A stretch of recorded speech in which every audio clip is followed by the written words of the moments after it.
So I have a Bachelor's of Science in Chemical Engineering from Colorado School of Mines.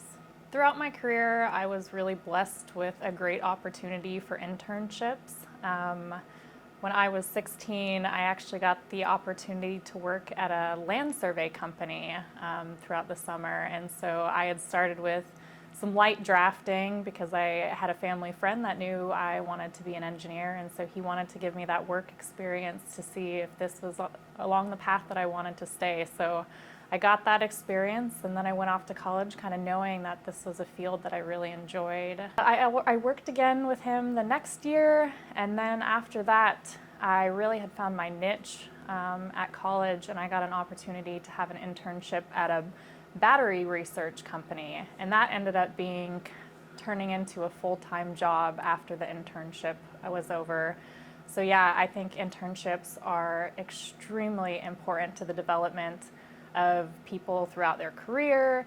It gave me an opportunity to see what was out there and see if it was something that I was interested in before continuing down a pathway through college that may or may not have been what interested me. I work at the State Energy Office at the Department of Environmental Quality, and so our job is to essentially facilitate clean and sustainable energy throughout North Carolina. And so we work with different partners, both on the policy making side and industry side, and with nonprofit organizations in the communities, trying to make everyone kind of see eye to eye about where our state should go with clean energy. I'm a program manager, and so what that entails is oftentimes there's data that I have to sort through in order to see if the numbers are playing out right for the finance sides of things. I also have to look at the data for, say, things like greenhouse gas emissions.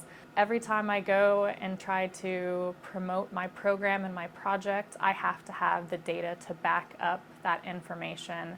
And so there's a lot of open source data, and I use that to determine what areas that we should focus programs in, especially areas we try to prioritize areas with disadvantaged communities and low-income communities and communities that just have a disproportionate amount of, let's say, greenhouse gases or poor air quality or poor living conditions. And so we try really hard to make sure that we're doing the greatest good in North Carolina. I never saw my career quite turning into what it has here, but I knew that clean energy was where my passion was. I knew that I wanted to make a difference, and we are in this period where it's such a tipping point where we're at with climate change, and I knew this was the absolute best time that I could make a difference in our world. And so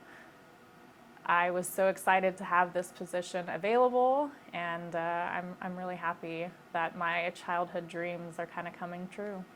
Clean energy right now is a booming industry. The federal government is putting massive amounts of money into the clean energy industry, and there are so many jobs available in clean energy. For real estate agents, solar is currently looking for places to be able to put solar fields, and so real estate agents, we need the electricians. There are so many of those technical jobs that are just so needed, electricians and linemen. The industry is booming, and we don't have the workforce that we need from it, and pretty much anything you could possibly think of is relevant to the clean energy industry. And so we need admins. We need people to keep these projects organized, and we need the financial end of this because there is so much money coming in. We need people to help with the budgeting. Honestly, the jobs in the clean energy industry are endless.